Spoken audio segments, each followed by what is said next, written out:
Dr. Torpor here from drtorpor.com. Here to answer the question, does someone love you? Through the power of the tarot. I will find out whether he, she, they, it, person, human, alien, animal, mineral, or vegetable is in love with you.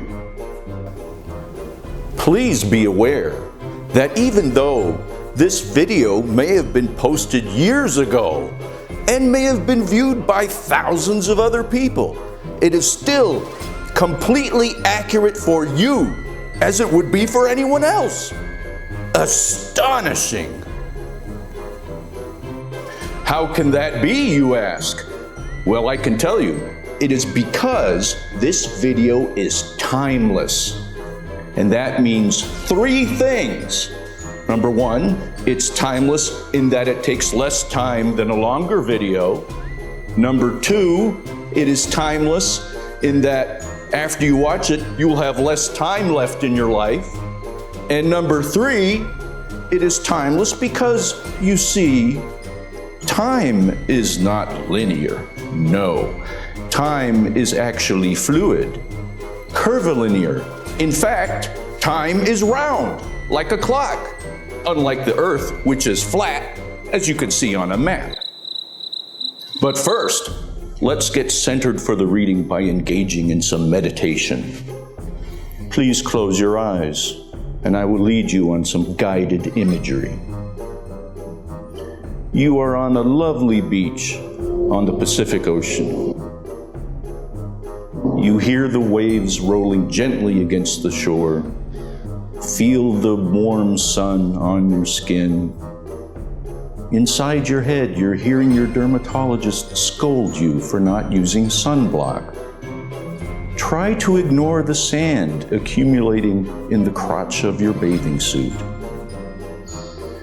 Enjoy the view of the great Pacific garbage patch on the horizon, which is only second to the array of seal corpses that wash up on the beach. Tune out the bickering family on the beach blanket next to you, except now their fighting is getting so bad, you better call 911. When you reach for your phone, you discover a seagull has pooped on it. Let's return to the tarot cards and get to the bottom of whether your love interest likes your bottom. In other words, are they in love with your ass or what?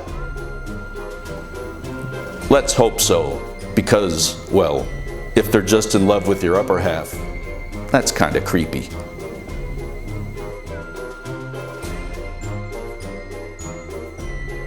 As you can see, there are 7 tarot cards here. Choose one to receive your answer from the beyond.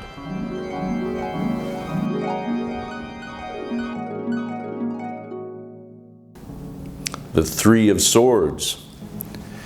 Sometimes when we listen to experts on relationships, you can get the impression that there's really only one correct way of doing a relationship with certain optimal rules for communication and interacting.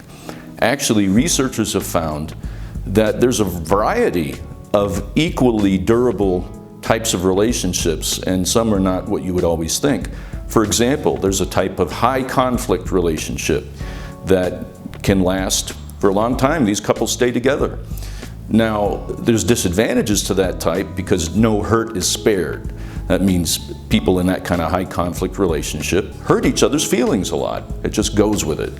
So you need to figure out, can I be comfortable? Will I be happy with the type of relationship that I'm going to end up in? If you don't like high conflict, then that's not the relationship for you, even though it might work for somebody else. So there's 2 questions to ask. One is the combination ultimately constructive or destructive? And that can be a difficult call to make, because what if it's 55-40? That's pretty close. Another thing to look out for is when negative and painful interactions outweigh in number and intensity, pleasant and positive interactions, that is an early warning sign of a relationship that's doomed to fail. So you have some very difficult decisions to make here. The hermit. If you're confused about whether someone loves you or not because their words and actions don't match up, like they say they love you, they say very nice things to you, but then they do hurtful things, what you need to do is turn the sound off, like watching a TV but with the sound off. You don't hear the sound anymore, you don't listen to the words, you just watch what they actually do. Does what they do convey that they love you? If it doesn't, then the words don't matter. What they actually do is the truth. What they actually do tells the story. Many of people get confused because they say, but he says he loves me, or she says she loves me, but they do all these awful things to them. So turn the sound off, look at what they actually do, and then you'll know the answer.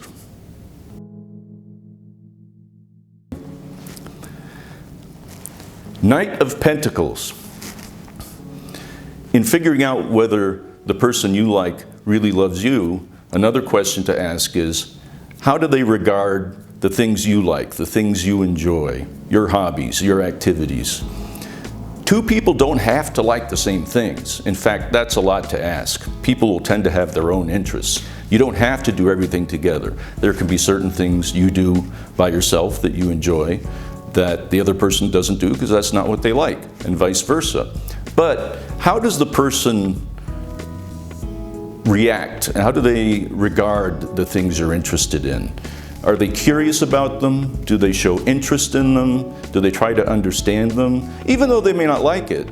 And also, do they support you in pursuing your interests and encourage you to do that? Can they even express admiration for that? Like, well, that's not something I do, but I think it's great that you do it.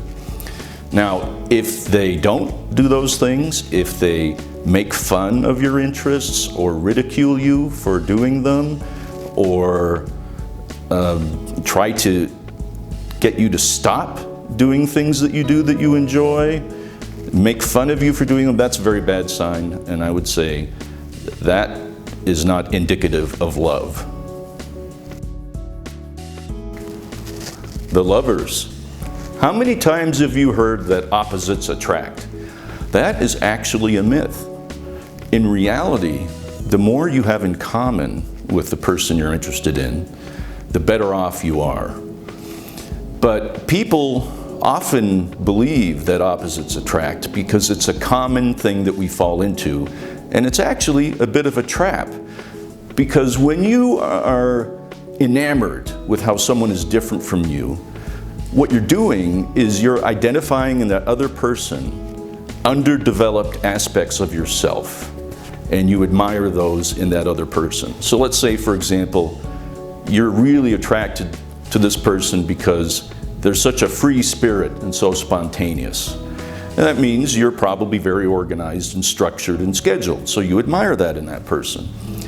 Now, if you try to have a serious, close relationship, eventually those differences that you initially admired will become maddeningly annoying, because you will start to feel very frustrated with this person's unreliability and unpredictability, and it'll turn into a huge bone of contention. So you're much better off cultivating the things in yourself that you see in others that you admire. Now, that's not to say that an opposites attract relationship is doomed to failure. It can work out, but you're taking a big risk, danger.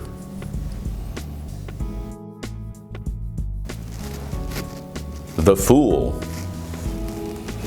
If someone is expressing interest in you, one thing to make sure of, do they really appreciate you for who you are in everything that you are? Or are there parts of you that they really don't like and don't want you to be? Can they enjoy who you are so that you can feel comfortable and relaxed? Do you breathe easier around this person? All that suggests that there's safety in this relationship.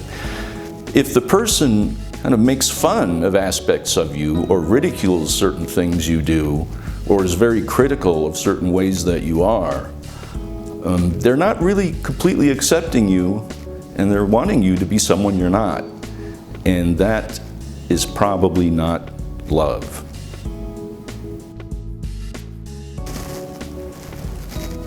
The devil. Does the person who's interested in you say things like, I can't live without you. I can't go on without you. Without you, life isn't worth living. That is serious danger. That is not love. They may be dependent on you. They may be addicted to you, but that is not love.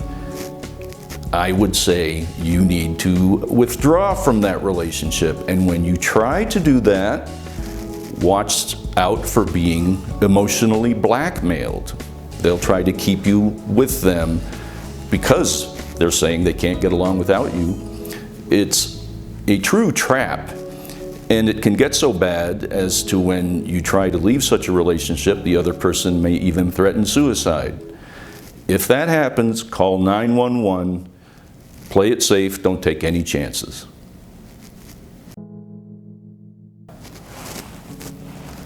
Four of Wands.